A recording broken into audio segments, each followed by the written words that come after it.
नरेंद्र मोदी के मित्र और अमेरिका के राष्ट्रपति उनके फ्रेंड डोनाल्ड ट्रंप ने भारत को हेल होल कहा है, मतलब नरक जहन्नुम कहा है। यही नहीं, उन्होंने वहां पर काम कर रहे भारतीयों को गैंगस्टर्स विद लैपटॉप कहा है। लेकिन नरेंद्र मोदी की और उनकी सरकार की इतनी हिम्मत नहीं हो पा रही है, इतना साहस नहीं जुटा पा रहे कि वो दो टूक अमेरिकी राष्ट्रपति से कहें आपकी हिम्मत कैसे हो रही है हमारे देश के खिलाफ या नाप शनाप करने की, हमारे देश का तिरस्कार, हमारे देश का अपमान करने की। और थोड़ी देर पहले विदेश मंत्रालय के नुमाइंदे आए, उनसे पूछा गया, उन्होंने कहा हमने देखा लेकिन हम इस पर कुछ कह नहीं सकते।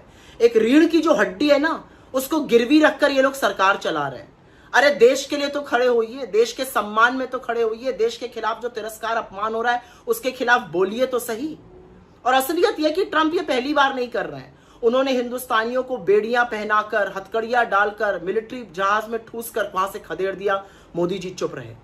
उन्होंने लगातार इंडिया को अब्यूजर एक्सप्लॉइटर कहा, हमारे ऊपर 50% टैरिफ ठोक दिया, मोदी जी चुप रहे। अरे मोदी जी को खुद तिरस्कृत किया, वहां गए जब तो इनसे मिलने भी नहीं आए, मोदी जी चुप रहे। यही नहीं, डोनाल्ड ट्रंप ने इंडिया का तिरस्कार करते हुए पाकिस्तान को गले लगाया हुआ है। असीम मुनीर को, जो नरसंहारी है, उसको घर रोज बुला के दावत देते रहते हैं, मोदी जी कुछ नहीं कर पाते हैं। बार बार डोनाल्ड ट्रंप कहते हैं मैंने सीज फायर कराया, खुद प्रधानमंत्री को अपमानित करते हैं, मोदी जी चुप रहते हैं। पता है क्यों? क्योंकि इस देश का प्रधानमंत्री कॉम्प्रोमाइज्ड है, कमजोर है, डरा हुआ है और उसका खामियाजा पूरा देश भुगत रहा है।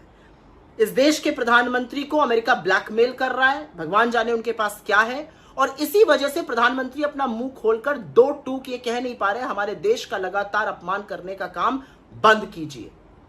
कोई और प्रधानमंत्री होता तो जरूर कहता ये बंद कीजिए। हम उस देश से आते हैं जहां पर जननी जन्मभूमिश्च स्वर्गादपि गरियसी कहा गया है, मतलब मां और जन्मभूमि स्वर्ग से भी ऊपर बताए गए हैं। और यहां पर एक व्यक्ति हमारे देश को गालियां दे रहा है, हमारे देश को नरक बता रहा है, जहन्नुम बता रहा है, और प्रधानमंत्री के मुंह से एक शब्द नहीं फूट रहा है।